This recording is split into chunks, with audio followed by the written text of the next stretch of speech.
and welcome back. You know what we're going to look at today? We're going to look at the Polish alphabet. Finally, I think it actually should have been the first episode that I've done, but I was so eager to start on the verbs. But we're here with the alphabet, and the Polish alphabet has 32 letters. It doesn't have the letters like X and Q from English language, but we do have, as you can see here, some of our own letters that look similar to some of the other letters, but they sound differently. And we're going to look at them today.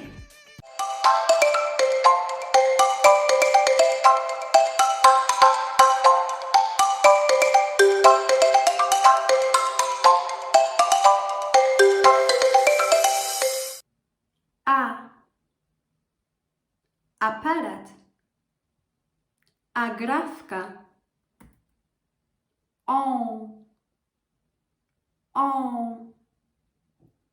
łąka, pączek, barman, bałwan, cukierki, cebula,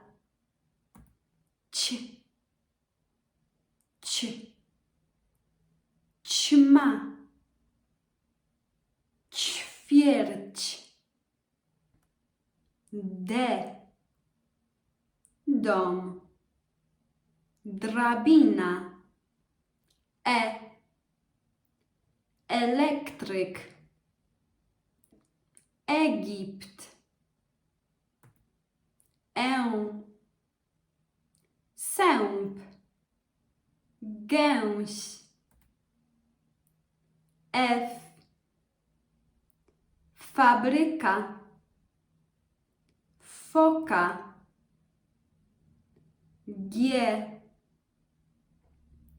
gołąb, galaretka,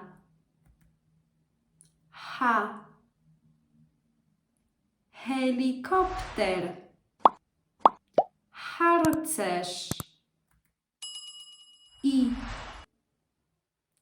indyk, insekt,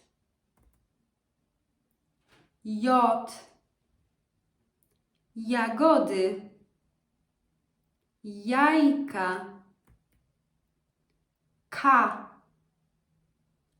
kot, kaczka,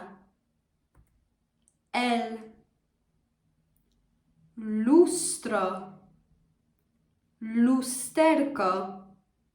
So like you can see, actually in a Polish language we have two names for mirrors, I guess. We have lustro, which is for a huge mirror, or maybe not huge, but just not tiny one like this one, for example. And then we have lusterko, and lusterko is for a small mirror.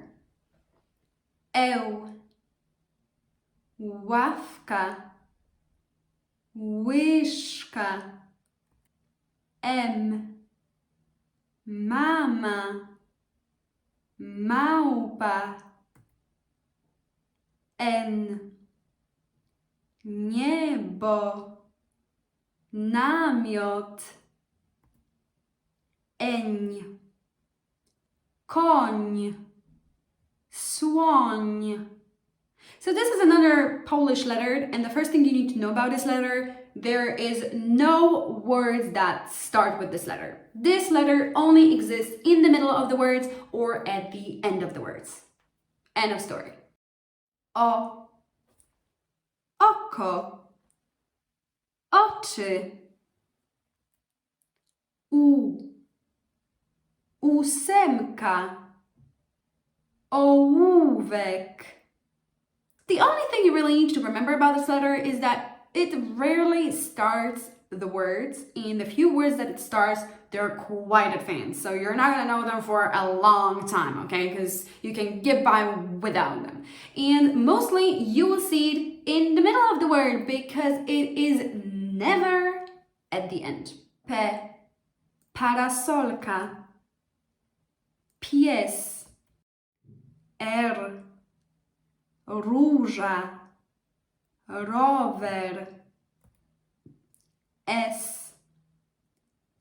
serce, słońce, eś, ślimak, świat, te, tata, taksówka. You can also use the word taxi, everybody will understand you. And uniwersytet, ucho, wanna, wąż,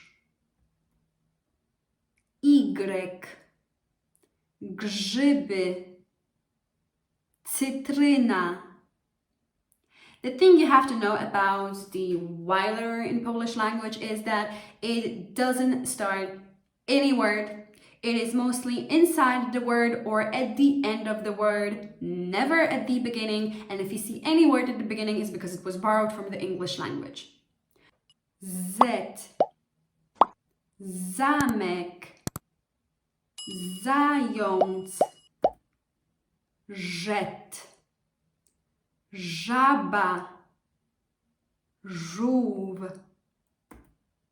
ziet, źrenica, źrebak. And that's the alphabet, guys. I'm really happy. I hope this was helpful. Next week, we're going to look at the letters in the Polish language, which are made from 2 and even 3 letters that we've gotten to know today. So stay tuned and I'll see you then. Bye.